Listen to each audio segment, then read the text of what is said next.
Senhoras e senhores, boa tarde. Retomamos os trabalhos do primeiro Fórum de Governança no Poder Judiciário. Pedimos a todos que deixem seus microfones desligados, ligando apenas no momento de se pronunciarem.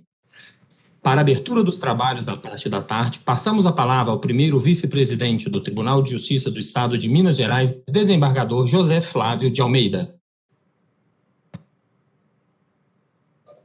Boa tarde a todos. Eu peço licença para, na pessoa do eminente desembargador Tiago Pinto, cumprimentar todas as autoridades presentes nesse cenário, essa plataforma virtual, e cumprimento também todos aqueles que se encontram reunidos virtualmente para o primeiro Fórum de Governança no Poder Judiciário, a experiência na prática desenvolvida em parceria com a Rede Governança Brasil.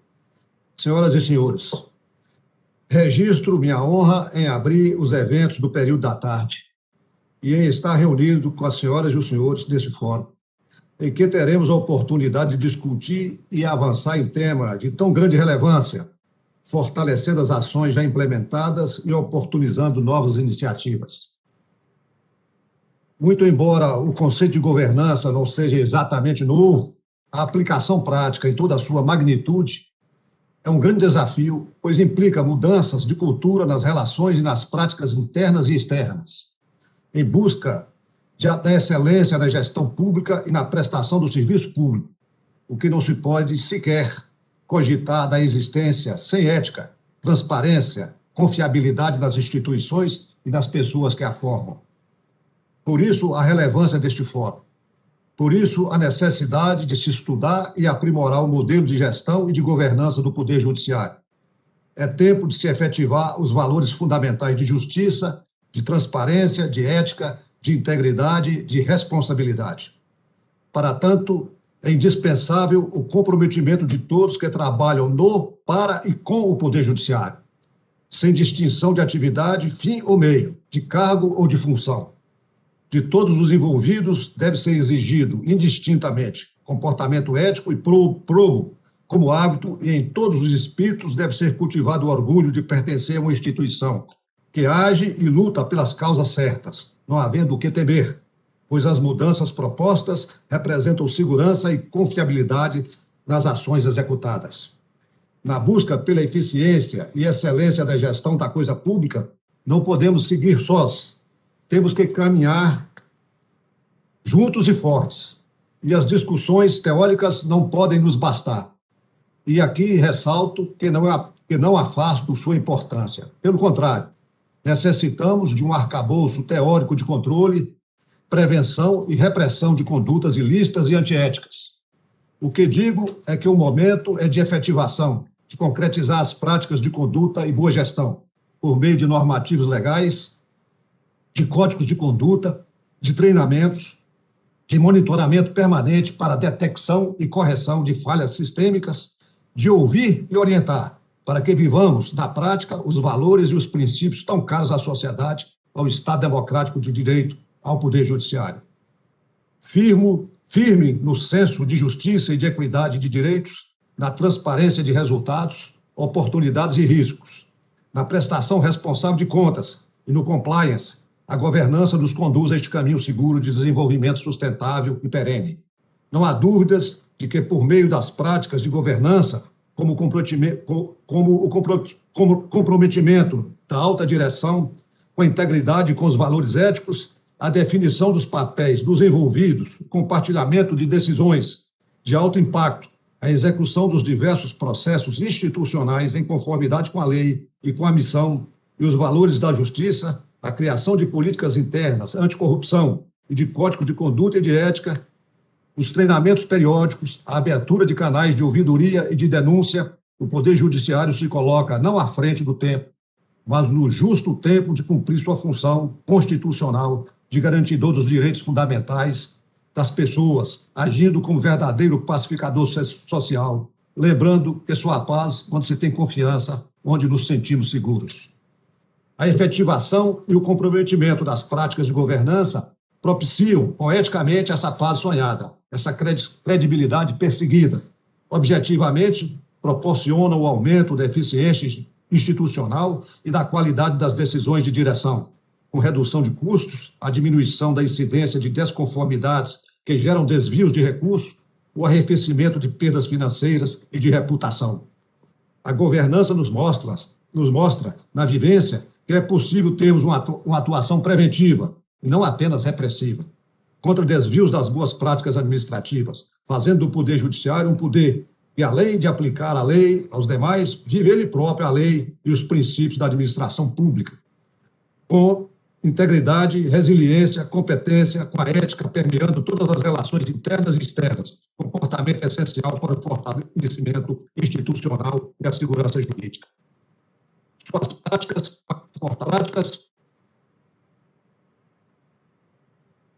controle e prevenção de desvios funcionam como um farol a guiar os navegantes em noite escura e turbulenta, orientam os envolvidos em casos difíceis e estabelecem com clareza o padrão de conduta legal e ético a ser seguido e a missão do órgão a ser atendida. O Poder Judiciário só se beneficia com a aplicação da governança em toda a sua dimensão econômico-financeira, ambiental e social, como não poderia deixar de ser. Um poder, uma instituição que se norteia pelos princípios da equidade, da responsabilidade, da eficiência, da probidade, da transparência, da integridade, da prestação de contas, faz melhor uso dos recursos públicos, gerencia com maestria seu capital humano, combate a corrupção e obtém melhoria de desempenho pessoal e institucional. Aqui, abro um parênteses, mas não podia deixar de mencionar que o Tribunal de Justiça de Minas Gerais, o segundo maior Tribunal de Justiça do Brasil, foi pioneiro na regulamentação e implantação das práticas anticorrupção e que, alinhado aos mais altos valores de ética, imparcialidade e probidade, continua a mostrar o cuidado e a preocupação na efetivação de medidas e ações concretas para combater a prática de ilícitos na administração pública, por meio de técnicas avançadas de compliance e código de integridade em suas relações e atividades. Para encerrar, só quero externar meu otimismo. Não só quero externar não o meu otimismo, mas minha certeza de que as boas práticas de governança no Poder Judiciário se fortalecerão, tornando-se rocha, e que todos nós, como homem prudente, construiremos nossa casa sobre a rocha, para que ela não desmorone ao passar por intempéries, mas permaneça firme e seja legado. Desejo um bom evento a todos, certo de que hoje estamos construindo alicerce em rocha firme. Tenham uma boa tarde, paz e bem. Muito obrigado. Daremos início à apresentação dos cases de sucesso. Para a abertura dos painéis, com a palavra o segundo vice-presidente do Tribunal de Justiça do Estado de Minas Gerais, desembargador Tiago Pinto. Muito obrigado. Eu estou comprimido entre essa magnífica fala do desembargador José Flávio e a palestra da ilustre e simpática e amiga doutora Tatiana Camarão, que me seguirá e que, na verdade, disporá sobre o tema em questão. Portanto, eu gostaria de salientar que foi a doutora Tatiana Camarão que me fez esse convite para a abertura desse ciclo da tarde, no primeiro Fórum de Governança do Poder Judiciário Mineiro, onde serão expostas as práticas adotadas para avaliar, direcionar e monitorar os resultados do trabalho prestado pelo Tribunal de Justiça de Minas à sociedade. Inicialmente, eu cumprimento o desembargador José Arthur, superintendente do Tribunal de Justiça de Minas Gerais, meu preclaro amigo e colaborador da Escola Judicial, professor Henrique Abiac, o desembargador, e o assessor Rodrigo Martins Faria. Eu vou fazer uma reflexão rápida, porque não vou emular, naturalmente, nem teria condições com o pronunciamento da doutora Tatiana Camarão. Mas eu gostaria de acentuar que o direito é obra da cultura humana, realiza valores humanos para a satisfação de suas necessidades vitais. Este é um assento do desembargador Luciano Pinto no artigo denominado Ética e Direito, o Agir Moral na Prática Judiciária. Nele acentua o ilustre desembargador. Dele decorre o direito, que o direito valoriza, qualifica e atribui consequências a comportamentos. A vida social, no seu complexo sistema de relações, demanda do direito duas ordens fundamentais à estabilidade do convívio humano: segurança nas relações jurídicas e justiça. Isso é o que nos ensinou Hermes Lima. Na sua obra Introdução à Ciência do Direito, nos ensinou que a conceituação abstrata de justiça é complexa. Justiça é ideia-valor. Justiça é sentimento. Justiça é retribuição. A experiência histórica, um contínuo da vida, produz convivência social. E a justiça é uma projeção dessa experiência, necessária e inexorável. Daí a importância deste encontro para avaliar as ações de governança sob o enfoque do agir, da praxis judiciária, mostrando e discutindo as ações do Tribunal de Justiça, não sob o conceito de justiça como sentimento, mas como virtude, mas como ideia-valor, experimentada e formatada na sua experiência diária, na sua estrutura formal, de onde monitora o trabalho prestado pelas instituições à sociedade, pela instituição à sociedade, e retira as diretrizes que balizam a sua gestão. Governança e gestão não vocalizam ou sintetizam qualquer novidade vocabular. O desembargador Zé Flávio bem o disse aí, agora há pouco. Já muito se administra e se governa. Todavia, o homem tem natural fascínio pela palavra, desde a criação do mundo, pelo seu poder de criar e de transformar. A linguagem verbal é a matéria do pensamento e o veículo da comunicação. O significado de governança e gestão confere algum novo sentido a esses substantivos.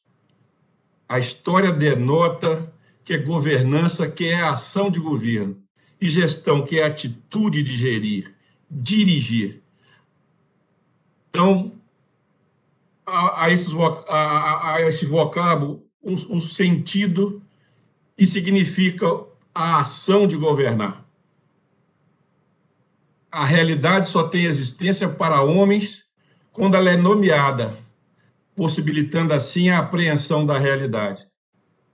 O diálogo que se inaugura neste simpósio, onde se vivencia a experiência do Tribunal de Justiça de Minas Gerais na administração da justiça, dá-lhe sentido democrático.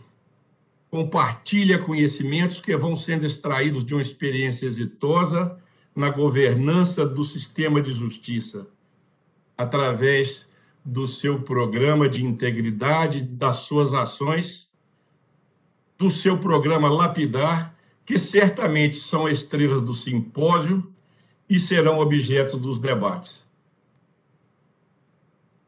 É esse o sentido que se conota aos termos governança e gestão administrativa. Todo o processo de comunicação é dialogal.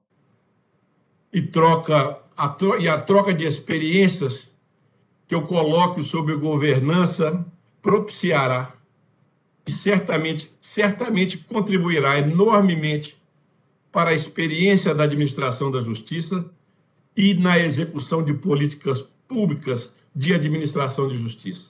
É o que vocês verão a seguir na palavra da ilustre professora Tatiana Camarão. Muito obrigado e vamos apreciar a palestra da doutora Tatiana Camarão. Muito obrigado. Passamos a palavra ao superintendente administrativo adjunto do Tribunal de Justiça do Estado de Minas Gerais, desembargador José Arthur de Carvalho Pereira Filho, que fará a condução dos trabalhos.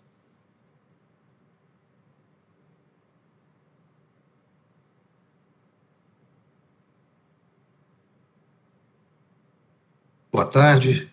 Eu gostaria de iniciar cumprimentando o desembargador José Flávio de Almeida, primeiro vice-presidente, o desembargador Tiago Pinto, segundo vice-presidente, o desembargador Henrique Abiacchio, que fará uma exposição neste evento, a professora Tatiana Camarão, o doutor Rodrigo Martins Faria e os demais que estão nos assistindo pela plataforma do YouTube. Sem maiores delongas, nós começaremos com a apresentação das melhores práticas de governança implantadas no Tribunal de Justiça, sendo uma delas o programa de integridade. E assim sendo, faremos um sobrevoo sobre a resolução 410, de 23 de agosto de 2021, que dispõe sobre normas gerais e diretrizes para a instituição do sistema de integridade no âmbito do Poder Judiciário. Para esta exposição, gostaríamos de contar com a participação do desembargador Henrique Abiacchio, para o qual passo a palavra. Agradeço ao desembargador Zé Arthur, caro superintendente administrativo desse tribunal.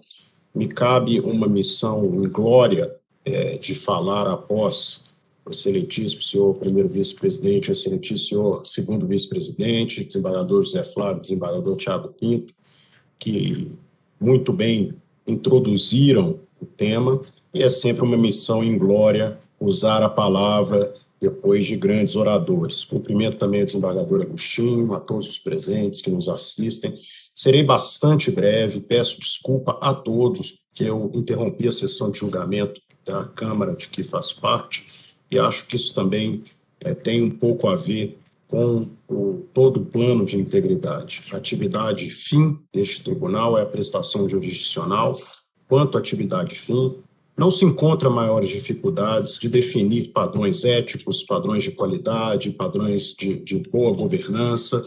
Está tudo na legislação, na LOMAN, em diversas resolutivas. Nosso maior desafio, e eu quero, desembargador José Arthur, ser bastante breve apenas para exemplificar esse case de sucesso que muito bem foi dito pelo desembargador Zé Flávio aqui no início, a pedra em que nós assentamos o pioneirismo deste tribunal e que eu tive a honra de poder demonstrar perante o grupo de trabalho que foi formado perante o Conselho Nacional de Justiça e que redundou nessa resolução 410 de 23 de agosto de 2021. A base primordial dessa resolução, senhores, ela foi o compromisso da alta administração de qualquer tribunal. Essa resolução, optamos por uma resolução que fosse o que chamamos de soft law, para usar um termo estrangeiro, mas uma resolução que cria apenas padrões básicos para a adoção da integridade em todos os tribunais do Brasil.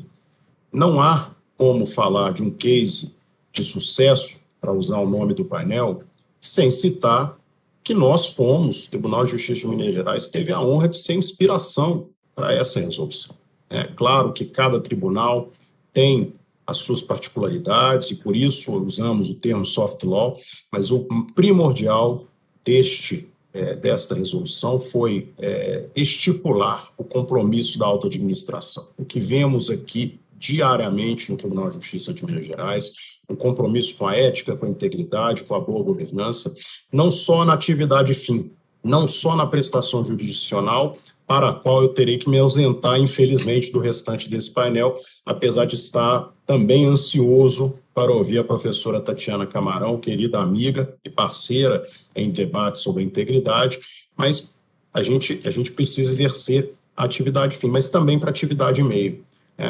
Muitas vezes nos deparamos com situações que precisamos gerir, então o que eu posso falar é apenas dar o meu testemunho de que o Tribunal de Justiça de Minas Gerais foi profundamente reconhecido e essa resolução 410 de agosto de 2021, com certeza, será um paradigma modificador da gestão de tribunais em todo o nosso país. Somos um dos primeiros países do mundo a adotar padrões altos de integridade no Poder Judiciário. Nós, no nosso tribunal, podemos nos orgulhar muito porque fomos os pioneiros, fomos inspiradores de um caminho e não há nada que possa ser mais mais caro do que isso para um programa dessa natureza. Esperamos, e eu até afirmo aqui à alta administração do tribunal, que eu tomei a liberdade de, durante esse grupo de trabalho,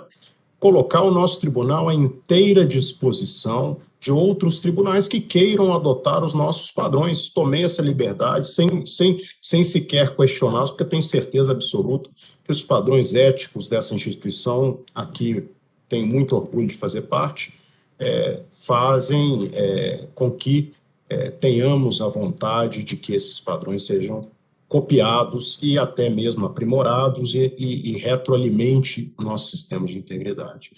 Então, sem mais delongas, né, até porque eu tenho certeza que estão todos, que a professora Tatiana, o doutor Rodrigo, a quem também tenho muito apreço, e o desembargador José Arthur, poderão contribuir muito mais com outros cases de sucesso do projeto Lapidar e outras questões que são muito mais novas do que esse nosso trabalho que foi reconhecido. Agradeço a atenção de todos, peço penhoradas desculpas por me ausentar do restante do painel, mas vamos aí em direção à prestação jurisdicional. Muito obrigado. Passo a palavra novamente ao desembargador José Arthur. Desembargador Henrique Biak, eu agradeço a sua participação e gostaríamos que Vossa Excelência participasse do evento como um todo, mas entendemos perfeitamente que a prestação jurisdicional vem em primeiro lugar. Vossa Excelência está, portanto, dispensado e fique lá com seus processos, com seus brilhantes julgamentos. Eu passo a palavra agora à professora Tatiana Camarão, que falará sobre as práticas de integridade no Tribunal de Justiça, que, como disse o doutor Biak, foi pioneiro nessa questão entre os tribunais do país, e ela falará também sobre ferramentas que foram construídas pelo tribunal, também gerando esse protagonismo. Com a palavra, a professora Tatiana Camarão. Boa tarde a todos.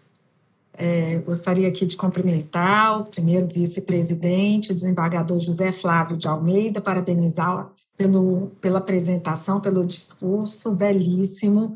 Quero cumprimentar aqui o desembargador, o primeiro vice-presidente nosso, e agora o desembargador Tiago Pinto, que me deixa emocionada sempre que ele fala, sabe, desembargador?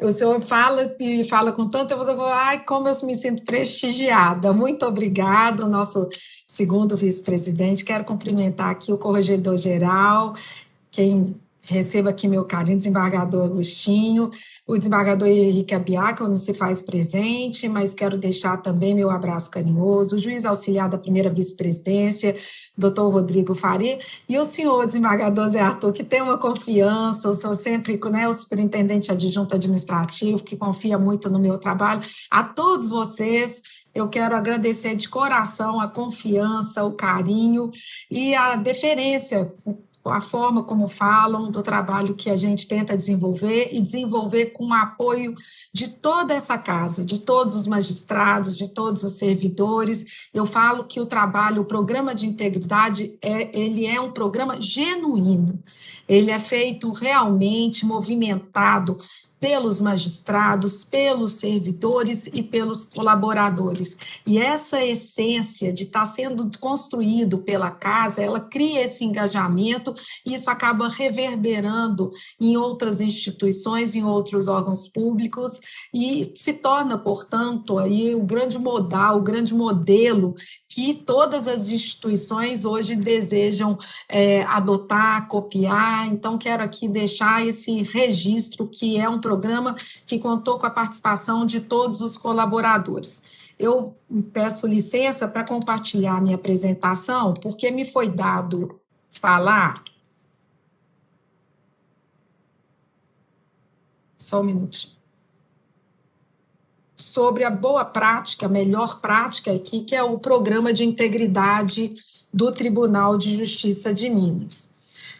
Mas antes de mais nada, é importante nós compreendermos que este programa, ele integra uma estrutura do sistema de integridade do tribunal.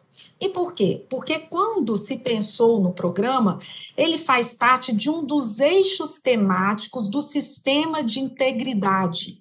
Isso em 2018, esse sistema de integridade, ele se apoiava numa resolução que trata do processo administrativo de responsabilização. E por quê? Porque a Lei 12.846, a Lei Anticorrupção Empresarial, ela vai prever sanções a serem aplicadas no caso de práticas de ilícitos e atos de corrupção. Mas, para efeito de aplicação dessas sanções, os poderes têm que regulamentar a Lei 12.846. E isso foi feito no Estado de Minas pelo Poder Executivo por meio do Decreto 46.782 de 2015, mas só para o Poder Executivo. Dessa feita, o Poder Judiciário necessitava de ter o seu próprio regulamento, porque nós precisamos definir se vai ter um momento investigatório, se vamos já direto para um processo administrativo de responsabilização. Com isso é que foi elaborada a Resolução 880 de 2018, e essa resolução, portanto, vai disciplinar o processo administrativo de responsabilização. Outro eixo temático, outra ferramenta importante desse sistema de integridade é um manual com os documentos e procedimentos do processo administrativo de responsabilização.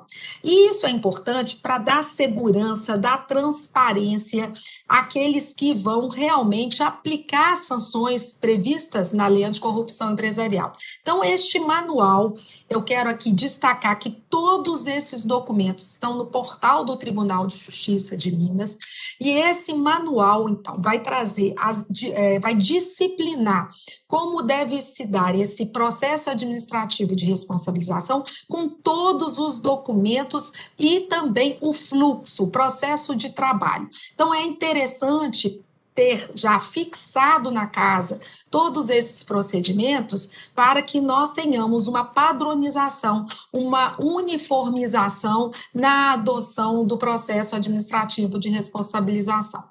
Como terceiro eixo temático do sistema de integridade, foi implantado o programa de integridade no tribunal.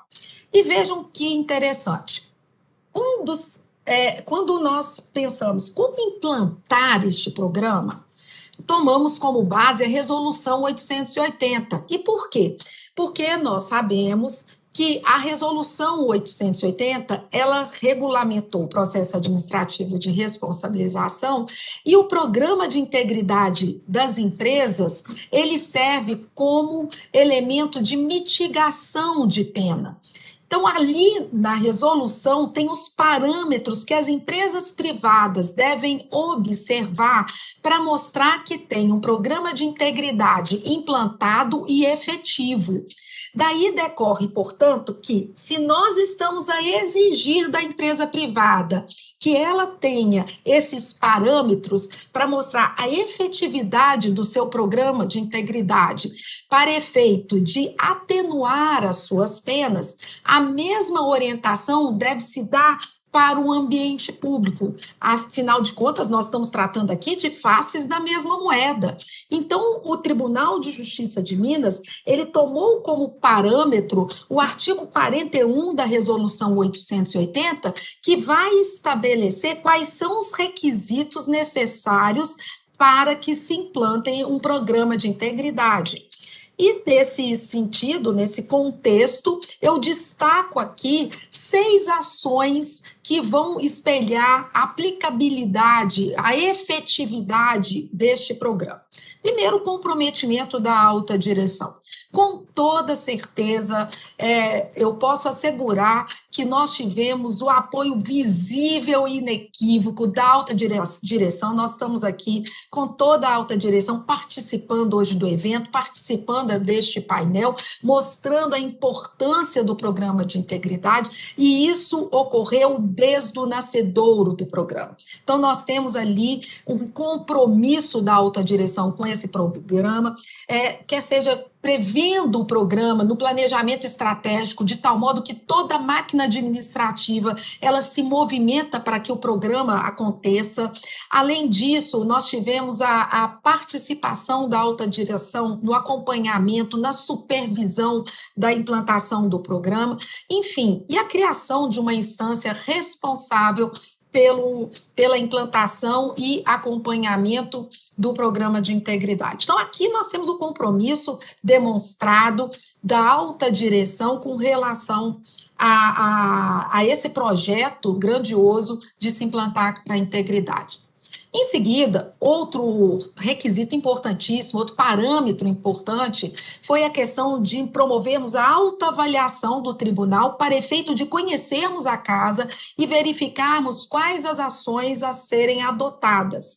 E quando eu coloco dessa forma, uma das ações importantes foi a gestão de risco. E cito outras ações que eu vou tratar, que é o código de conduta, canal de denúncias, comunicação, treinamento e monitoramento, ou seja, esses são os parâmetros do programa e, com relação a eles, nós vamos comentar como o tribunal ele vai aplicar esses parâmetros internamente. Começando com a gestão de risco, o que nós tivemos? A publicação de uma portaria sobre a gestão de riscos e, nesta portaria, definindo, inclusive, a metodologia que deve ser adotada. Nós temos hoje um manual explicando esta metodologia, esse documento também se encontra no portal do tribunal, e já iniciamos o mapeamento dos riscos para a adoção das medidas de contingenciamento. Isso foi feito numa determinada área, que no caso é a DIRFIM, com engajamento dos servidores, com resultado exitoso. Então, a gestão de risco já está sendo incorporada no tribunal, o que já denota ali um comprometimento com um dos principais aspectos que hoje nós necessitamos defender para efeito de termos uma governança mais eficaz, que é o levantamento de evidências, de dados, para alimentar a alta direção na tomada de decisões. E essa gestão de riscos, ela é fundamental para essa meta que se pretende alcançar.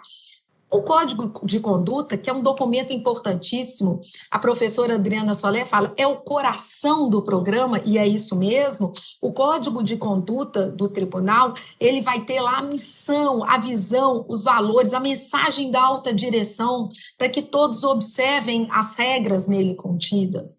E vamos ter, falando ali de presentes, hospitalidades, condutas, patrimônio, e esse código de conduta, ele passa por uma revisão permanente.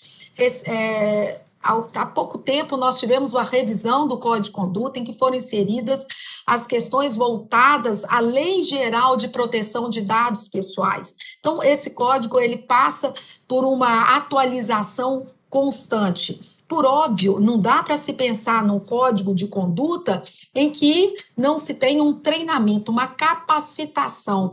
E essa capacitação, que foi capitaneada pela EGEF, pela escola, ela é importante porque ela vai criar e vai estabelecer um ambiente de compreensão dessas regras que constam do Código de Conduta. Então, o treinamento, ele também está disponível no formato de EAD para todos os servidores, todos os magistrados, e também fica aberto, a plataforma fica aberta para os colaboradores. O treinamento tem um formato também de análise de retenção de conteúdo e vai sendo atualizado com essas novas iniciativas.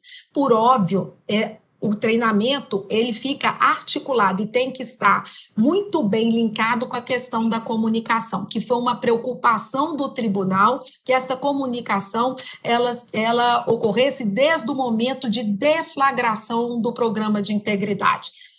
A identidade desse programa é muito interessante, porque vejam, senhores, o que é a marca. do programa. É uma engrenagem em que nós temos uma mão movimentando, e o sistema de integridade é exatamente isso. É uma engrenagem e necessita do envolvimento, do engajamento dos magistrados e servidores para que essa engrenagem ela se movimente de forma efetiva. Então, é isso que nós trazemos, mostrando que a comunicação ela pertence, ela atuou desde o início, e todos aqueles que identificam esta marca, eles falam, é o programa de integridade que está aqui participando, que está atuando, que está realmente realizando algumas ações internas e que também servem para o público externo. O canal Fale com o Tribunal de Justiça de Minas também foi um canal criado no momento, quando eu falo criado, porque nós condensamos os vários canais e uma das portas de entrada é para as denúncias. Então, o canal Fale com o TJMG tem uma porta de entrada voltada para as denúncias e com todo o fluxo, com todo o processo de trabalho desenhado para que se tenha o reporte desse hotline que se espera deste canal aberto a qualquer pessoa interessada em manifestar acerca das condutas que se esperam que estão previstas nos códigos e nas políticas de integridade. E falando de política de integridade, nós tivemos a edição de 2 políticas de integridade. Uma política de integridade de contratação do tribunal. É interessante destacar, porque essa política foi feita no ano passado, antes da publicação da nova lei de licitações, da 14.133, mas essa política já está alinhada, porque ela já prevê quais são as condutas de eticidade negocial que se espera nessa relação público-privado. Então, nós temos lá previsto como as reuniões devem ocorrer, com a presença de, no mínimo, 2 servidores, reduzida a termo, com rotatividade de servidor, análise de cadastro de empresas suspensas, declaradas inidôneas, na fase preparatória, possibilidade de se fazer audiência e consulta pública, mas óbvio, desde que pautado em ações de integridade, ou seja, com chamamento amplificado. Então, nós temos isso tudo na política de integridade das contratações. A política também de integridade de ingresso de servidores comissionados, ou seja, o que é que nós estamos tratando aqui? Da liderança, da gestão por competência, e em buscar servidores que sejam probos e que estejam alinhados com aquelas condutas que se esperam para atuarem e trabalharem no tribunal. Um documento importantíssimo, porque não adianta nós fazermos um regramento para o público interno, sendo que os nossos parceiros desconhecem essas regras. Então, nós tivemos o cuidado de produzir a cartilha de integridade dos licitantes e contratados, que tem todas as informações necessárias para que os contratados saibam lidar com o tribunal, ou seja, como deve acionar o tribunal, é por meio de agenda oficial, tem que participar de reunião, como deve se dar isso, quais são os documentos que tem que apresentar, enfim, é importante também que os nossos parceiros, os nossos colaboradores externos, que eles conheçam como vai se dar esta parceria, ou seja, essa relação social, ela tem que ser pautada na eticidade. Uma ferramenta importante que nós estamos lançando e divulgando hoje, mas que vai se tornar disponível nas próximas semanas, é o formulário de análise de perfil dos contratados. Essa ferramenta, ela é essencial. Por quê? Porque nós temos um grande problema com relação às contratações, que a gente não pode alijar do processo licitatório as empresas que não foram declaradas inidôneas ou suspensas. O que importa em dizer que, apesar de essas empresas, às vezes terem uma mácula, elas já se encontrarem respondendo o processo administrativo de responsabilização, ou então um processo sancionatório, ainda assim elas não podem ser banidas ou não podemos evitar a sua participação nas contratações. apesar do alto risco de integridade. Então, o Tribunal de Justiça de Minas, ele criou uma ferramenta, um formulário de análise de perfil de contratado. Como é que funciona isso? A gente encaminha um questionário para as empresas para que elas preencham essas perguntas. Essas perguntas, elas são pontuadas e elas vão ser avaliadas de acordo com o grau de risco. E se você tem um baixo grau de risco, o que vai acontecer? A fiscalização, ela vai seguir a roteirização que consta do Manual de Gestão Fiscal. Se for médio risco, nós vamos ter a fiscalização mais robustecida. Se for alto risco, essa fiscalização, ela tem que ser mais intensa. E aí, cadastros devem ser verificados, além dos cadastros que devem passar por um rigor maior de fiscalização, essa diligência tem que ser muito mais efetiva e os fiscais têm de ficar mais antenados. Nós também vamos ver as mídias para verificar quais divulgações que tem acerca dessas empresas e tomar medidas mais assertivas com relação à gestão e fiscalização de contratos. Então, essa ferramenta, ela vai ajudar o gestor, ela vai ajudar o fiscal a apurar qual é o grau, o risco de integridade que aquela empresa oferece para o tribunal, porque o tribunal não quer uma empresa que lhe traga prejuízo ativo e passivo. O tribunal quer uma empresa que lhe preste um serviço, serviço de qualidade, o serviço vantajoso, conforme estipulado no artigo 11 da Lei 14.133. E essa ferramenta é interessante porque hoje nós tivemos a palestra do ministro Augusto Nader no sentido do diagnóstico que foi feito com relação às organizações em âmbito federal. E o pior índice que nós tivemos foi com relação ao monitoramento. Avanços ocorreram desde 2018, sem dúvida, mas o monitoramento é algo que precisa ter atenção ciosa dos gestores. Então, o monitoramento, quando a gente fala em monitoramento, nós estamos falando, inclusive, de monitoramento de gestão e fiscalização de contrato. E a ferramenta vai ao encontro, portanto, dessa medida de nós melhorarmos os nossos controles internos. E eu termino aqui mostrando a importância do programa de integridade do Tribunal de Justiça de Minas, porque este mesmo acórdão 2164 de 2021, acórdão recente, ele vai apresentar uma realidade em que a maioria das organizações ainda não tem um programa de integridade. E o programa de integridade do Tribunal de Justiça de Minas já foi reconhecido pela Transparência Internacional como melhor prática. Temos uma parceria com a CGU, levando o programa como modelo para os municípios, e isso faz com que nós possamos dizer que esta engrenagem, que teve a participação de várias áreas do tribunal, todos os magistrados, os servidores, eu falo que todos abraçaram esse programa, por isso é que é um programa tão exitoso. Esse programa, portanto, pode servir aí de referência para os demais órgãos e entidades públicas. E eu quero deixar aqui, o programa de integridade é um programa que é uma jornada que tem início, mas não tem fim, e que o tribunal já consolidou algumas ações e atividades. Temos muito a fazer, mas nós podemos dizer que já estamos criando um grau de maturidade mais avançado com esse elemento vital para a governança, que é a integridade. Muito obrigada. Professora Tatiana Camarão, nós é que agradecemos a sua participação. A professora Tatiana Camarão foi a maior escultora, foi a nossa artista plástica aí das nossas normas de conduta e de integridade. Eu passo, na sequência, a palavra ao doutor Rodrigo Martins Faria, que é juiz auxiliar da primeira vice-presidência, e que vai falar sobre a criação de painéis para o acompanhamento estratégico e tático na segunda instância. Com a palavra do doutor Rodrigo.